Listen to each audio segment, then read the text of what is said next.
Hola chicos, grabo este vídeo, hoy es 29 de abril. Para quien no lo sepa, porque viva dentro de una cueva o quizás si ve este vídeo alguien en Latinoamérica que no esté tan puesto a las noticias de España. Ayer 28 de abril hubo un apagón en toda la península ibérica, tanto en España como en Portugal. Un acontecimiento que no se había dado nunca en la historia. Y bueno, primero quería comentar un poco cómo lo viví yo. Ahora mismo estoy en la ciudad de Madrid, trabajo por una zona súper céntrica. Y bueno, todo fue como por pasos, porque bajé con unos compañeros de la oficina a hacer una compra en el supermercado y salimos de la oficina, todo perfecto, las luces, bajamos en el ascensor, salimos del ascensor, llegamos al semáforo, de repente miro para el frente y compruebo que el negocio que hay haciendo esquina tiene las luces apagadas. Y bueno, yo la verdad es que ni llego a comentarlo con ellos, simplemente pienso, bueno, se le ha ido la luz y punto. Lo curioso es que seguimos subiendo la calle y cuando llegamos al semáforo vemos que no funciona. Y el pensamiento inicial era, se debe de haber ido la luz en esta manzana, ¿no? En estas calles, porque nosotros venimos de la calle de enfrente y no hay ningún problema, por lo que tiene que ser un problema de este sector. Decimos ya al supermercado que hay en nuestro lado de la calle y cuando vamos para allá comprobamos que tampoco funciona la luz y ya de ahí a la oficina es cuando nos empiezan a llegar mensajes de familiares que tengo en Almería, familiares que tenían mis compañeros en diferentes puntos de España y ya nos enteramos de que es un apagón a escala nacional.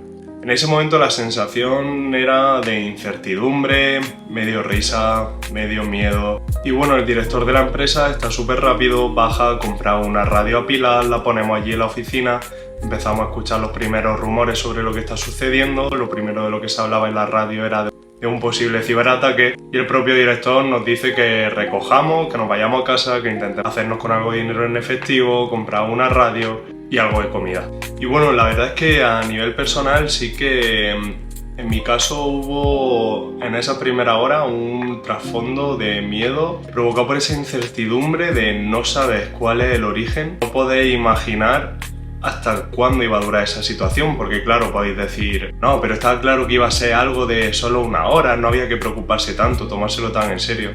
Estamos hablando de un acontecimiento que no había sucedido nunca en la historia de este país.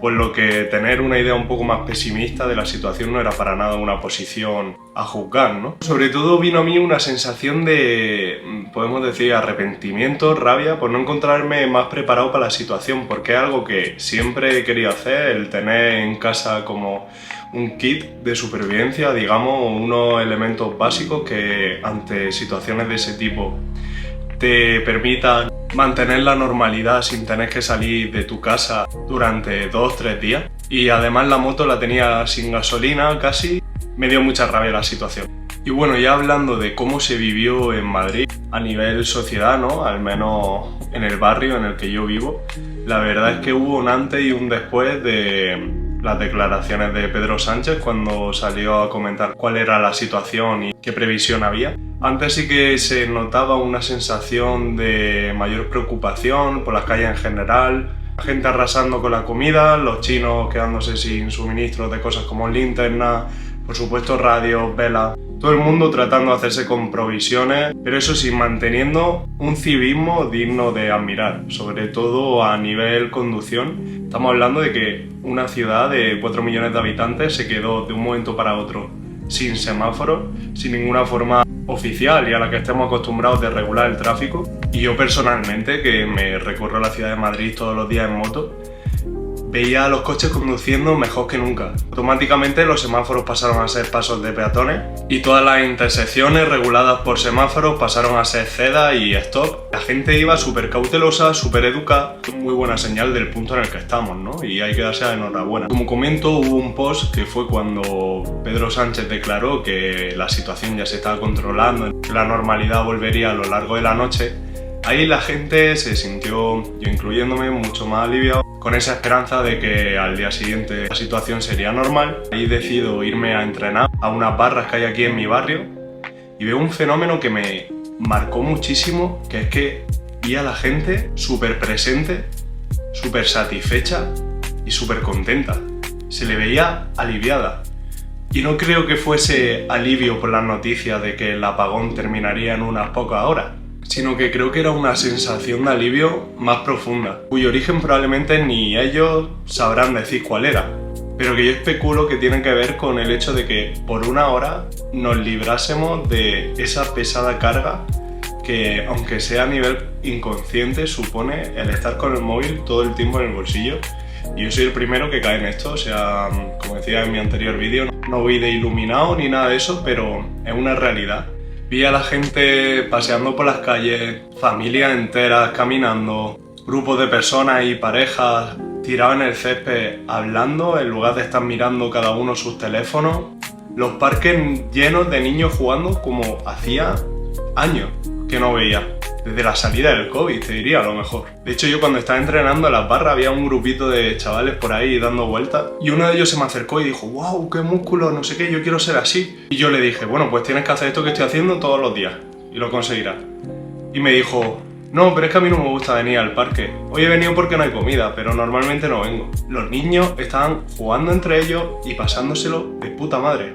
Pero estoy seguro de que serán niños que entre semana, por lo general, los padres estarán haciendo sus movidas encerrados en casa y los tendrán a ellos tirados en el salón con una tablet viendo los dibujos animados o jugando a la Play. Entonces eso me dio mucho a reflexionar y muy en relación con lo del último vídeo, que si no lo habéis visto os aconsejo que vayáis a verlo. La pesada carga que supone en nuestro día a día el depender tanto del móvil, de estar tan hiperconectado a cosas superfluas y que verdaderamente no nos aportan ningún valor, todo el tiempo perdiendo la atención y sin disfrutar del momento presente, que es lo único que tenemos. Y también llevándolo más allá del plano personal, ¿no? Y de esa dependencia que tenemos con los móviles como individuos, me dio mucho a reflexionar sobre la dependencia que tenemos como sociedad a un elemento como el de la energía. Y que si nos quedamos sin él por unas pocas horas, prácticamente nos volvemos inútiles. Y eso da mucho a reflexionar. Yo, por ejemplo, hasta ahora soy una persona que el único dinero con el que cuenta es con el de su tarjeta de crédito, o ya ni eso, porque la cartera en muchas ocasiones ni las cojo, sino pagando con el móvil directamente, ¿no? Y me paro a reflexionar y digo: joder, ¿qué sentido tiene tener todos tus recursos en el banco o en la forma online que tú quieras, si ante una situación de crisis así, que es algo que ya hemos visto, que no es ninguna locura, que no es algo que solo sucede en la ficción y en las películas, es algo que se puede dar y se ha dado, lo vas a perder todo por completo y prácticamente va a verte en una situación que, si se alarga, vas a tener que recurrir de nuevo al trueque para poder hacerte con aquellas cosas que necesites. Y ya no solo eso, sino cosas como saber ubicarte. Yo, por ejemplo, a nivel Madrid no me voy a ver en ese problema porque voy en moto a todos sitios y me conozco Madrid de pe a pa. Pero personas que normalmente se muevan en el metro y que solo se conozcan las líneas, o que se muevan siempre en coche y vayan con el Google Maps de un sitio a otro sin pararse a pensar los caminos que están recorriendo, en una situación así no van a saber cómo llegar a otro punto. Y aunque tengan un mapa físico, ni siquiera vamos a ser capaces de leerlo. Y también a nivel individual, como decía al principio, la importancia de tener una especie de kit de supervivencia, una mochila, algo en tu casa que asegure tener aquellas cosas que necesites ante una situación de emergencia. Algo que podemos sentir que es muy de película, que esas cosas en la realidad nunca pasan, pero lo que nos está enseñando la vida es que esa idea es completamente falsa. Y es que os recuerdo que en los últimos 5 años nos hemos visto sorprendidos en tantas ocasiones, en situaciones tan extremas y por motivos tan variados, que no podemos seguir con ese mindset de que esas cosas solo suceden en Netflix y que a nosotros nunca nos pasará y no tenemos que preocuparnos por ello. Estoy hablando del COVID, estoy hablando de la Filomena, estoy hablando de la Dana en Valencia, estoy hablando ahora de este apagón. Y ojo, no quiero ser un catastrofista súper dramático que te diga que el mundo se va a terminar mañana o que va a comenzar una guerra mundial pasado. No, lo cierto es que no lo sabemos, nadie lo sabe. Y a la hora de verdad somos nosotros los que nos vamos a tener que cubrir el culo y salir para adelante. Así que más vale que estemos preparados y que tengamos nociones y conocimientos básicos sobre qué hacer en esa situación. Y como ayer vimos, usar ChatGPT no va a funcionar, así que más vale que tengamos el conocimiento aquí. Cosa que es cada vez más poco común. Y bueno, nada, la verdad es que quería grabar un vídeo comentando mis sensaciones y reflexiones sobre este acontecimiento. Tenemos que pararnos a reflexionar y a ver qué tenemos que hacer, tanto como sociedad como individuos, para aprender y mejorar de cara al futuro, ¿no? Así que nada, aquí termina este capítulo de Con un café y nos vemos en la próxima. Un saludo.